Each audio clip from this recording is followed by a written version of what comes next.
Министерството за образование и наука официјално ја представи новата апликација Едневник, која овозможува детална евиденција за напредокот на учениците.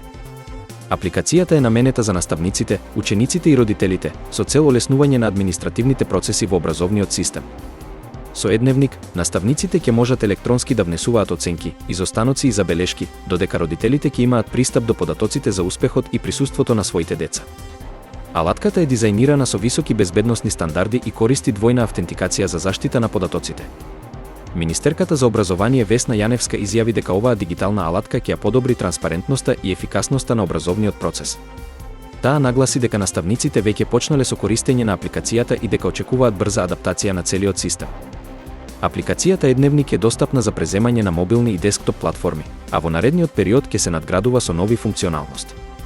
Министерството за образование и наука ги повикува сите училишта активно да ја користат апликацијата за подобра координација и следење на образовниот процес.